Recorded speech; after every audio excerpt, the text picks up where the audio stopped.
Miss Hart, your 3 o'clock is ready. I waved Amanda in with my free hand while wrapping up notes from my previous client meeting. The Jacobson merger documents sat neatly stacked on my mahogany desk, each page annotated with precise observations in my characteristic small, neat script. Your presentation was excellent, Mr. Chen said through my phone speaker. The board will be delighted with these projections. Thank you, Richard. I'll have the final revisions to you by morning. I ended the call and checked my watch, my grandmother's vintage Cartier, the one piece of family jewelry I wore daily. 2:58. Perfect timing. The phone rang again. I almost let it go to voicemail but noticed the caller ID. First Valley Bank. Probably about the Jacobson financials. Evelyn Hart speaking. Miss Hart, this is Eric Landon from First Valley Bank's mortgage division. His tone carried an edge that made me sit straighter. I'm calling about the missed payments on your property at 1847 Sycamore Lane. My hand froze over the Jacobson papers. There must be some mistake. I don't own any property on Sycamore Lane. According to our records, you took out a mortgage for this property 4 months ago. We've been trying to reach you about 3 missed payments totaling $16,000. The room tilted slightly. I pressed my palm flat against the cool desk surface. That's impossible. I never signed anything. I'm looking at the paperwork right now. I'll email you copies. Please do. My voice stayed steady even as constricted. Sending now. My computer chimed. The email appeared in my inbox with attachments. I clicked, and the documents filled my screen. The signature page drew my attention like a magnet. My name, my signature, except the slight upward flick on the HA, the rounded A that looked more like my mother's handwriting than mine. The spacing between letters that wasn't quite right. Memory flashed. 3 months ago. Sunday dinner at my parents' house. Mother sliding papers across the table with a bright smile. Just some birthday paperwork to sign, honey. For tax purposes. I'd been distracted, watching Brooke showing off photos of her new house on her phone. The house somehow afforded on a teacher's salary. The house with the wraparound porch she'd always dreamed of. On Sycamore Lane, my stomach lurched. I minimized the mortgage documents and pulled up my email history. There they were, my mother's increasingly frequent questions about my financial statements, wrapped in casual concern. Just making sure you received all your tax documents, dear. Did that investment report come through? The room spun again. I gripped the edge of my desk, my knuckles white against the dark wood. The signatures swam before my eyes, forged by the same hand that had written encouraging notes in my lunchbox, signed my report cards, penned birthday cards year after year. Miss Hart? Eric's voice snapped me back. Are you there? The lawyer in me took over. I reached for a legal pad with perfectly steady hands. Yes, please give me the exact dates of the missed payments. I documented everything. Dates, amounts, account numbers. My writing remained precise despite the tremor I could feel building inside my chest. The professional mask stayed firmly in place, while Eric detailed the mounting late fees and impact on my credit score. I'll need copies of all related documents, I said, my voice clipped and controlled. Everything associated with this mortgage.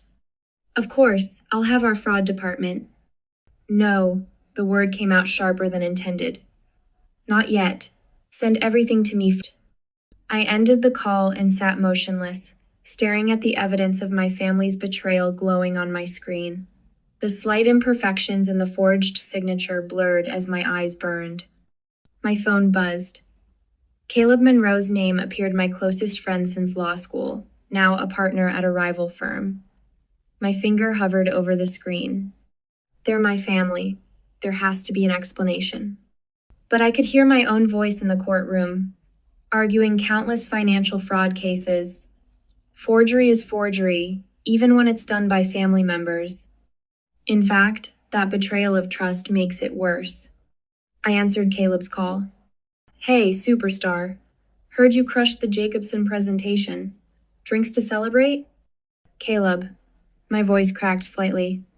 I need your help. Professionally. A pause.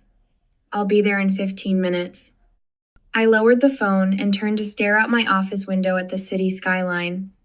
My screen lit up with notifications. 3 missed calls from my mother. Then a text message appeared. "Sweetheart, we need to talk about some paperwork." I watched the cursor blink at the end of her message, my throat tight with unshed tears and rising anger. The sunlight caught my grandmother's watch, making the crystal sparkle. The last gift she'd given me before she died, pressed into my hands with whispered words. "Stay strong, my girl. Not everyone deserves your trust." I hadn't understood then. I did now. 810 to 611. Tara Noy's finger traced the credit score graph on her tablet screen. "In 14 months, your parents were thorough." The conference room at Caleb's law firm smelled of fresh coffee and stale fear. Late afternoon sun slanted through the windows, casting long shadows across the scattered financial documents covering the polished table. My shoulders ached from hunching over paperwork for the past 3 hours. "Let me understand this." I pressed my fingertips against my temples. While I was helping Mother plan her tennis club fundraiser, she was opening credit cards in my name. 3 credit cards. Tara swiped to the next screen. Her coral blazers stood out against the room's muted grays, much like her direct manner contrasted with Caleb's gentler approach. 2 personal loans, 1 business loan, and they used your investment portfolio as collateral. My hand froze halfway to my coffee cup. My what? "The 180,000 in your Vanguard account." Tara's dark eyes met mine. "They accessed it using information from those tax documents you signed. Birthday paperwork." The words tasted bitter. I pushed back from the table, my chair wheels squeaking against hardwood. The city skyline beyond the window blurred as I blinked hard. Caleb's hand settled on my shoulder. "Take a minute, Evie." "I don't need a minute." My voice came out sharper than intended. "I need to understand how they did this." Tara spread printouts across the table like a dealer laying out cards. Bank statements, loan applications, credit reports. My signature, or rather my mother's version of it, marched across the bottom of each page in a mockery of authority. "They started small," Tara explained. "A store credit card here, a personal loan there. Always made minimum payments just under the wire to avoid triggering fraud alerts. Strategic. I recognized the pattern. I'd prosecuted enough financial fraud cases to see the planning behind it. They knew exactly what they were doing." This wasn't desperation. Caleb settled into the chair beside me. This was calculated. My phone buzzed. Mother's face lit up the screen. A photo from Christmas, her smile bright and false. I turned the phone face down. "The mortgage was their mistake," Tara continued. "They got cocky. Missed payments they couldn't cover. That's what triggered the bank's investigation." 16,000 in missed payments, the number echoed in my head. For Brooke's house, the one with the wraparound porch she couldn't possibly afford on a teacher's salary. Caleb's jaw tightened. "This isn't just fraud, Evie. This is betrayal of trust." "Family fraud cases are the hardest to prosecute," Tara added. Her fingers drummed against her tablet. "And the most important, the emotional damage." "I don't want to discuss emotional damage." I gathered the scattered papers into a neat stack. "I want to discuss next steps. We have protocols for identity theft." Eric Landon's voice crackled through the conference room speaker. "Even when it's family, but you need to decide how far you want to take this." My phone buzzed again. A text this time. "Dad's making his famous lasagna tonight. Everyone's coming over. We need to talk about some paperwork, sweetheart." The familiar endearment made my stomach clench. How many times had she called me sweetheart while forging my signature, while systematically destroying my credit, while using my identity to secure loans she never intended to repay? "You don't have to go," Caleb said quietly. "Yes, I do." I slid the phone into my purse.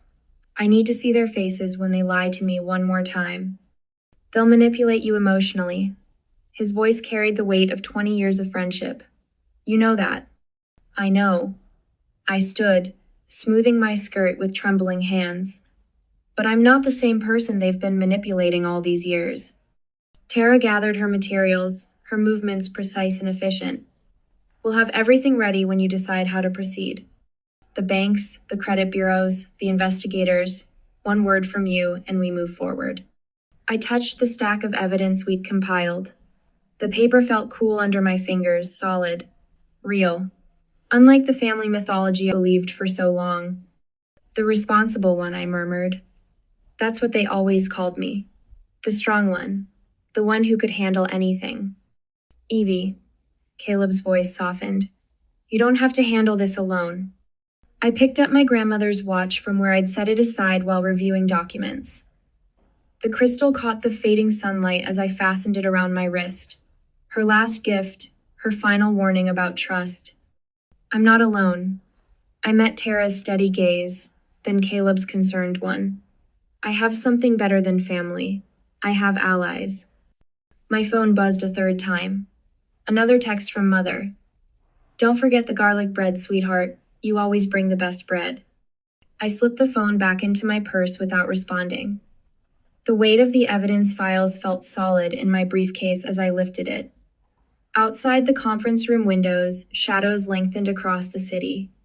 Soon I would sit at my parents' dinner table, watching them serve up lies alongside lasagna. But first, I had a stop to make. I need to see my investment advisor. I checked my watch, my grandmother's watch, the one true thing I had left. I want to know exactly what they did with my portfolio before I face them. I'll come with you, Caleb offered. I shook my head. No, I need to do this part alone, but keep your phone on. Always. He squeezed my shoulder. Just remember, they're counting on your silence, on your sense of family loyalty. Family loyalty. I paused at the door, my hand on the cool metal handle. Funny how that only ever worked in one direction. The elevator doors closed behind me with a soft chime. In my purse, my phone buzzed again, and again, and again. I didn't look at it. I didn't need to. I already knew what they were saying, what excuses they were preparing, what emotional weapons they were sharpening for tonight's performance. But they didn't know what I knew now. That strength isn't always about holding things together. Sometimes it's about letting them fall apart. Mother's lasagna scent wafts through the foyer, rich with garlic and oregano. The familiar aroma twists my stomach instead of welcoming me home. My fingers brush the documents in my shoulder bag, paper edges sharp against my skin. Evelyn. Mother glides toward me in her cornflower blue dress, arms outstretched. Her embrace feels like a trap. Perfect timing. Walter just pulled the garlic bread from the oven. The kitchen gleams with the kind of artificial perfection Mother maintains when she wants something. Crystal wine glasses catch the afternoon light. Father's special occasion tablecloth drapes the table, the one reserved for holiday dinners and important conversations. Brooke hovers by the window, her fingers worrying the stem of her wine glass. Her eyes dart to my bag, then away. Sit, sit. Mother gestures to my usual place. Walter, open that Cabernet you love. I remain standing. No wine. Father emerges from the kitchen, lasagna dish cradled in his oven-mitted hands. Steam rises from the perfectly browned surface. He sets it on the cork trivet with practiced care. There's my girl. His smile doesn't reach his eyes. Been too long since we had a proper family dinner. 3 months and 8 days. Since they forged my signature on a mortgage application. How's the Jacobson merger progressing? Mother ladles lasagna onto bone china plates. Her movements are too precise, too controlled. You mentioned the board presentation was... My bag weighs heavy against my hip. Inside, their forgeries and frauds wait like loaded weapons. The merger is fine. I watch Mother's hands as she serves the same hands that practiced my signature until they could replicate it. The board approved all projections. Of course they did. Father raises his wine glass. To my brilliant daughter. The crystal catches the light. like the glasses had 3 months ago when Mother slid those papers across the table. Just some birthday paperwork, honey. For tax purposes. My fingers find the documents in my bag. Time to end this performance. I pull out the mortgage papers and lay them on the pristine tablecloth. The bank's logo gleams black against white. The room goes still. Mother's serving spoon hovers over the lasagna. A drop of sauce falls, red against white china. Would anyone like to explain why there's a mortgage in my name for a house on Sycamore Lane? My voice stays quiet. Professional. The same tone I use in depositions. Brooke's wine glass hits the table too hard. Red liquid sloshes against crystal. Sweetheart. Mother's eyes fill with tears right on cue. The spoon settles back into the lasagna with deliberate care. We were just trying to help your sister. Help her by committing fraud? Don't be dramatic, Father's authority voice. The one that used to make me shrink inside myself. Sometimes families need to support each other. Support? The word tastes bitter. By forging my signature? Stealing my identity? I was going to lose my house. Brooke's voice wobbles. The bank wouldn't extend my loan. Mom and Dad said you wouldn't mind. You're always helping me anyway.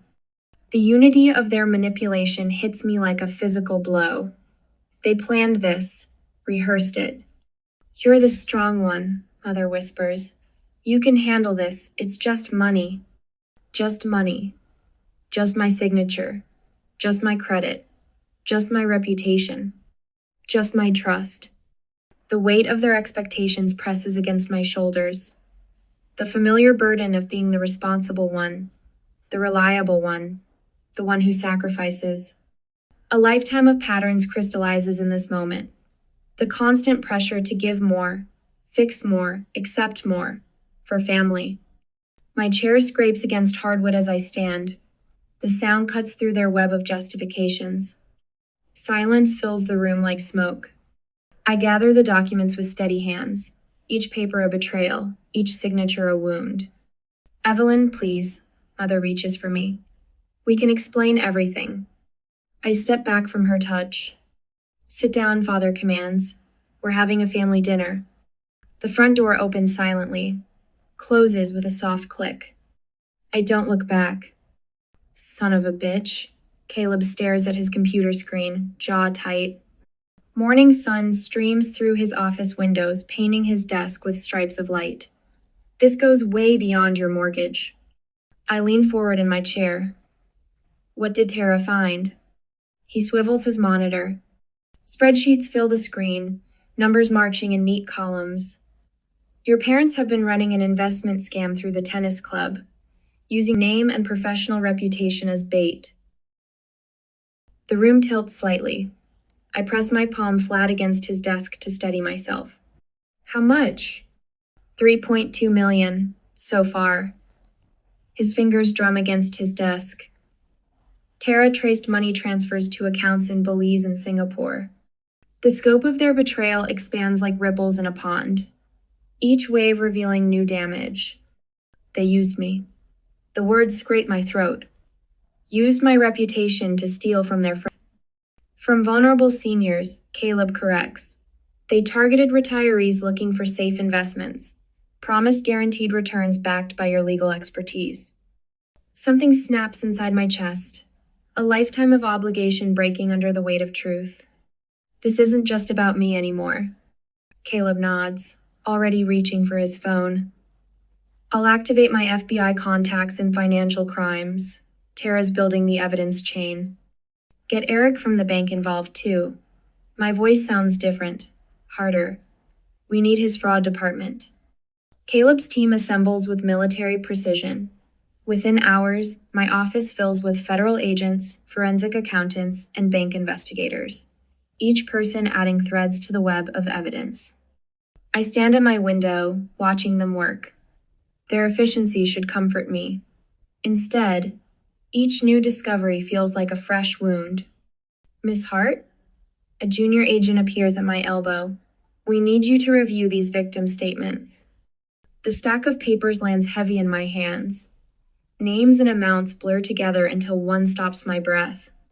Margaret Wilson. My high school English teacher, the woman who first taught me about justice through literature, who wrote my college recommendation letter in her precise cursive. Investment amount $247,000. Source, retirement savings. The paper crumples in my suddenly tight grip. Miss Hart? The agent shifts uncertainly. Are you... I'm fine. The paper smooths under my fingers, and I'm going to make sure every victim gets their money back. My phone buzzes. Mother's number flashes on the screen. Decline. Another buzz. Father this time. Decline. A text from Brooke appears. If you do this, you'll destroy our family. Caleb glances up from his stack of evidence. You okay? I watch the sun set behind the city skyline. The light paints the clouds in shades of justice. They destroyed it themselves. The agent returns with more victim statements. Each page a person who trusted my family, who believed in my reputation. I reach for the papers with steady hands. Some things matter more than blood. The morning sun filtered through the blinds of Caleb's corner office as I signed the last fraud report. My signature Real One curved across the bottom of each form with perfect precision. No maternal forgery this time. Ready?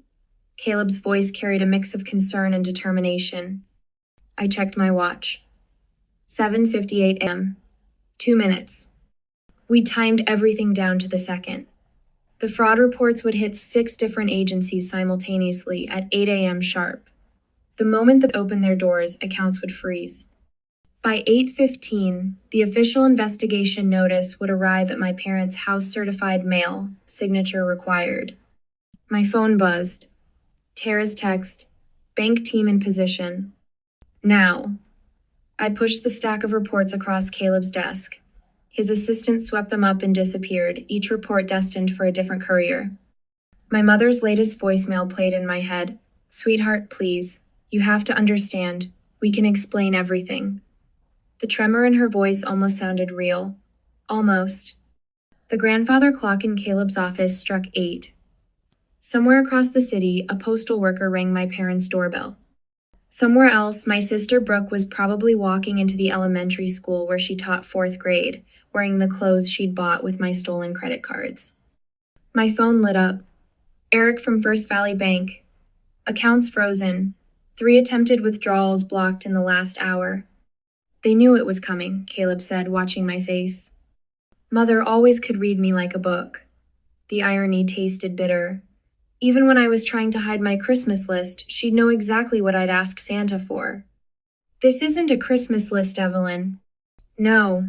I smoothed my skirt, a nervous habit from childhood. It's a document trail revealing $2 million in identity theft and fraud. The phone rang. My father's number. Straight to voicemail, Caleb reminded me. I declined the call, but the voicemail notification popped up seconds later. My father's voice filled the room through the speaker. Your mother is distraught, Evelyn. I've never seen her like this. Whatever you think we've done, we can work this out as a family. Call Richard Spencer Hay's been asking about you at the club. He's worried. Richard Spencer, I repeated. My father's tennis partner for 20 years. The retired investment banker who lost his wife last spring. Caleb's eyes narrowed. One of their targets? They used my name, my reputation, to steal from a grieving widower who's known me since I was 10. The words came out flat, emotionless. A prosecutor's recitation of facts. The door opened. Tara stepped in, her usual professional calm replaced by barely contained urgency. We have a problem. She placed a file on Caleb's desk. Inside, a job application, my resume, my bar association number, my signature. But not my handwriting. Where? The room tilted slightly. 3 law firms, 2 financial institutions. Your sister's been busy. The granite paperweight on Caleb's desk caught my eye. A gift from me after he made partner. Solid, heavy, real. The bar association, I whispered. Already notified, Caleb said. I've got a call with the ethics committee in 20 minutes. We're ahead of this, Evelyn. Another text from Eric. Documents secured. Bank staff providing sworn statements. My phone buzzed again. A number I recognized from the tennis club. Then another. And another. It's starting, Tara said softly. The club members are figuring it out. The carefully constructed social facade my parents had built over 40 years was crumbling. Each call represented another crack in their foundation. My office phone lit up. Claire, my secretary. Miss Hart, your sister's boyfriend is here. He's quite insistent about seeing you. Send him away, Caleb ordered into the speaker. No, I stood, straightening my jacket. I'll see him.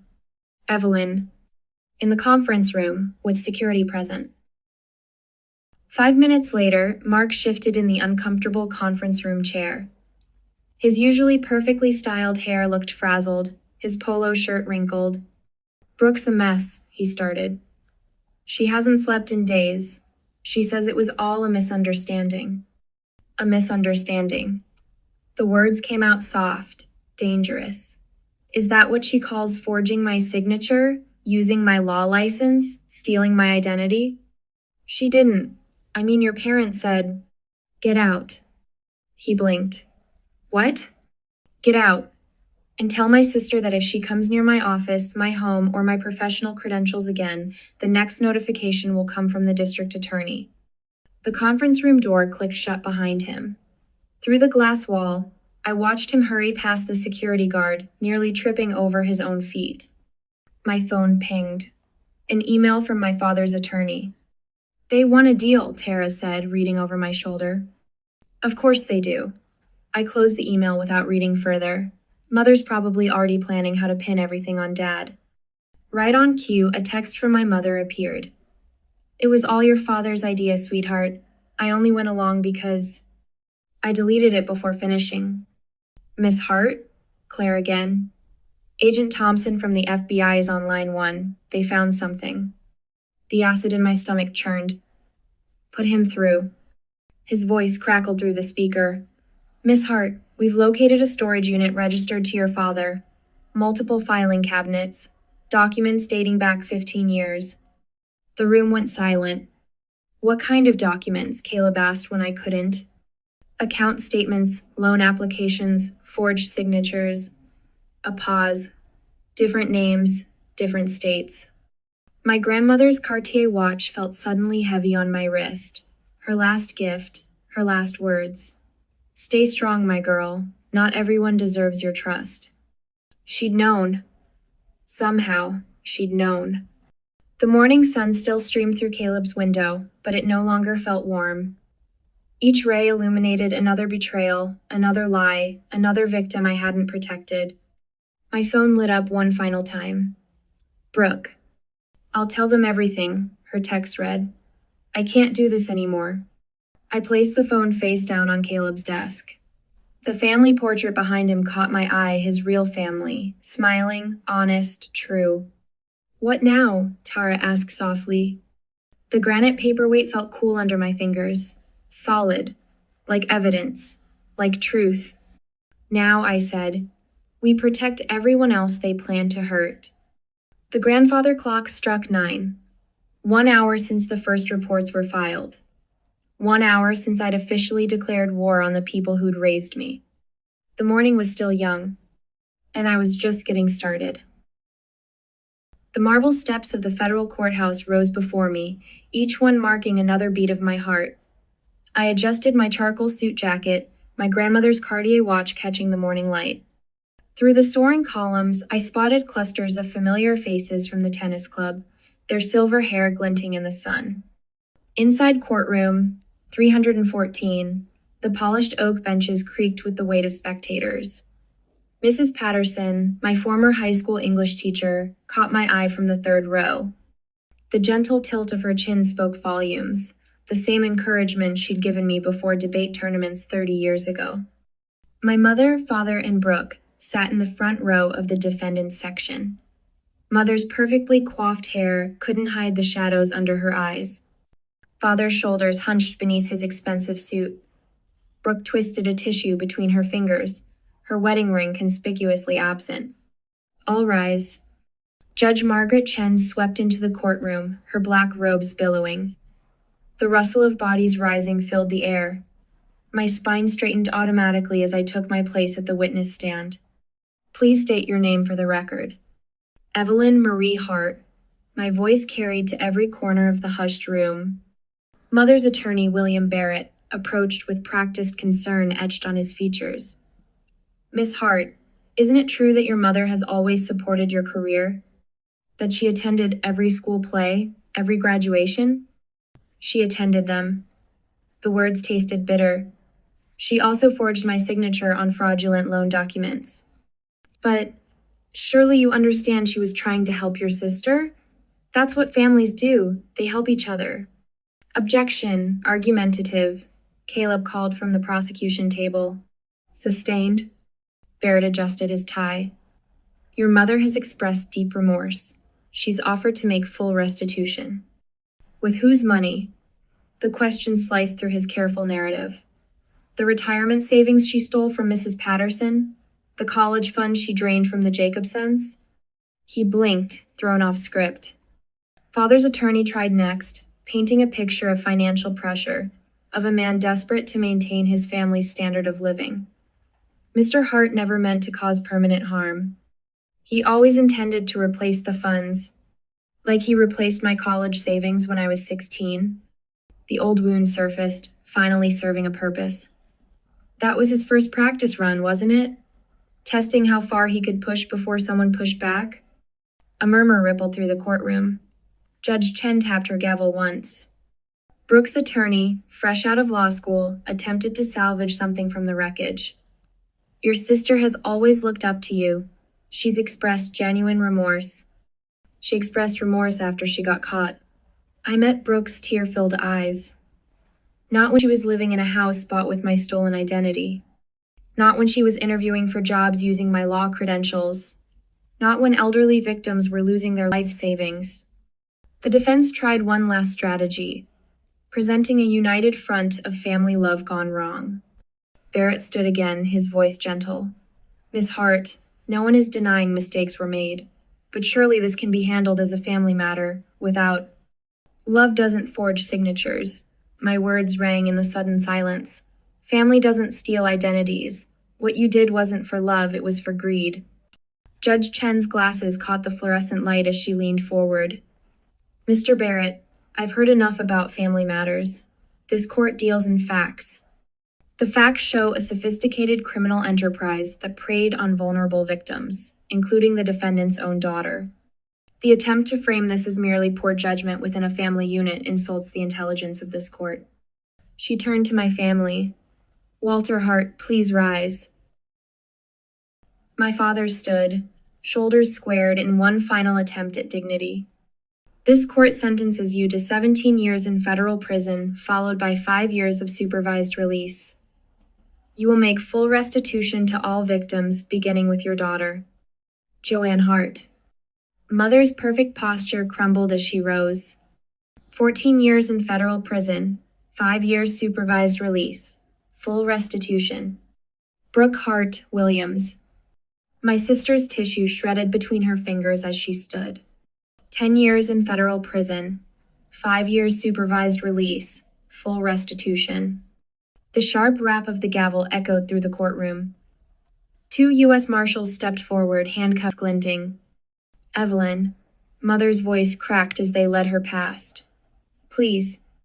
I remained seated, my back straight, my eyes forward. The woman who had forged my signature looked nothing like the mother who had taught me to write my name. Mrs. Patterson touched my shoulder as she passed. You did the right thing, dear. Other faces from the tennis club nodded as they filed out. The Jacobsons, the Wilsons, the Patels, people who had trusted my family's reputation. People I had protected by finally saying no. The courtroom emptied slowly. Caleb gathered his files, giving me space. When the last footsteps faded, I stood and walked to my office 6 blocks away. The late afternoon sun slanted through my windows as I opened my desk drawer. The birthday card sat where I'd left it 3 months ago. Mother's elegant handwriting asking me to sign just a few papers. I slipped into an evidence envelope, sealed the flap, and wrote in my precise script, "Case closed, with today's date." The city lights began to twinkle as I sat in my leather chair, finally allowing my shoulders to relax. The word strong floated through my mind, not my family's version of strength that meant silence, but my own definition. The strength to stand up, the strength to speak truth, the strength to protect others.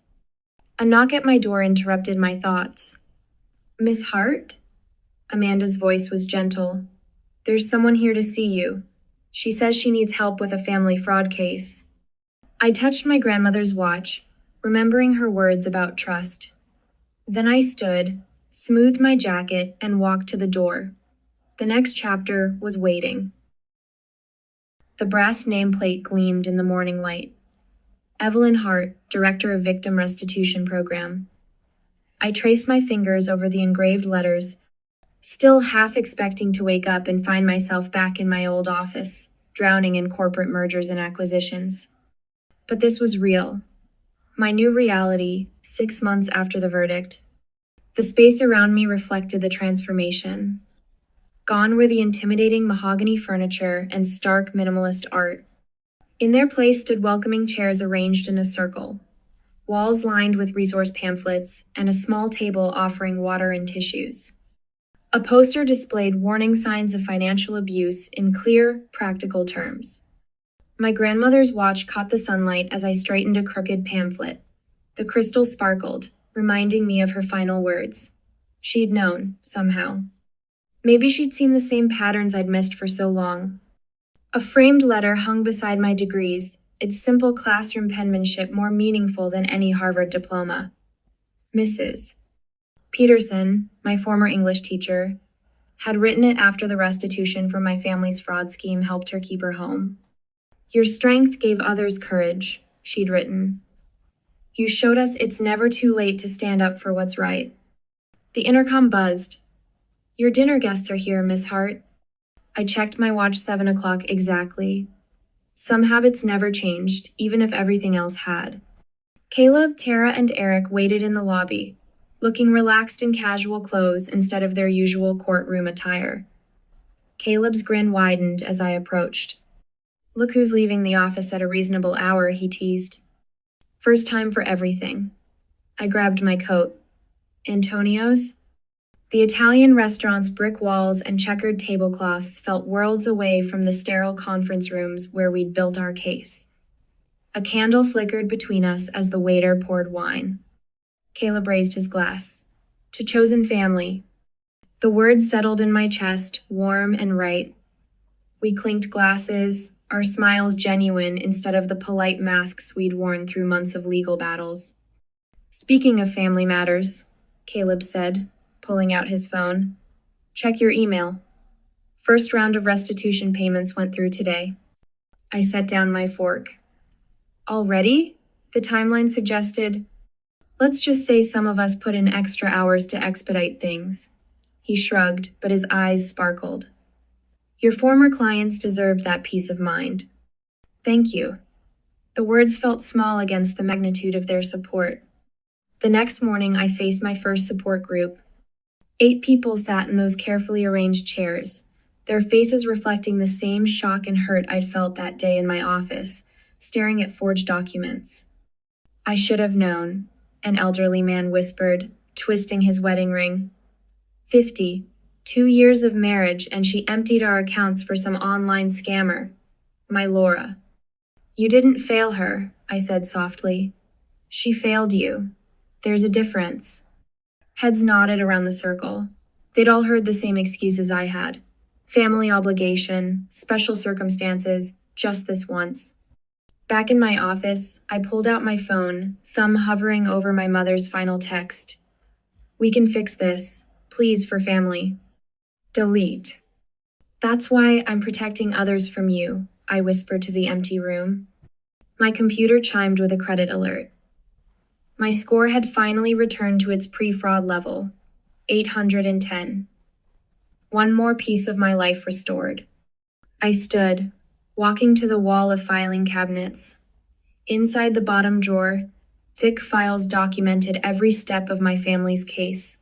Evidence photos, bank statements, court transcripts. I closed the drawer with a decisive click. The afternoon sun streamed through my window as I adjusted my jacket, preparing for my testimony before the State Senate Committee. My proposed Hart Amendment would strengthen protections for family financial fraud victims, closing the loopholes my parents had exploited. Your personal pain has created public good, the committee chair remarked after my presentation. Her silver hair caught the light as she leaned forward. Not many could turn such betrayal into positive change. Sometimes strength means saying no to family, I replied, my voice steady, especially when they're hurting others. The sunset painted long shadows across my office carpet as I finished the day's paperwork. A movement caught my eye, a young woman pacing in the reception area, clutching a manila envelope. Her shoulders hunched forward, protective. I recognized that posture. I'd worn it myself not so long ago. Through the glass, I watched her gather her courage, squaring those hunched shoulders. My grandmother's words echoed, "Stay strong, my girl. Not everyone deserves your trust." But some people did. Some people earned it, proved it, stood beside you when the world tilted sideways. I opened my office door. "Come in. I understand what you're going through." A small smile softened my words. "And I can help." The young woman's eyes met mine, desperate for hope. I gestured to the chair across from my desk, the same spot where I'd sat processing my own shock and betrayal. But this time, the person behind the desk knew exactly how to help. That was the real strength, not in silence or sacrifice, but in standing up, in breaking patterns, in turning personal wounds into shields for others. My grandmother's watch ticked softly, marking another moment of transformation, another step forward, another chance to prove that family isn't about blood or obligation. It's about choice, trust, truth.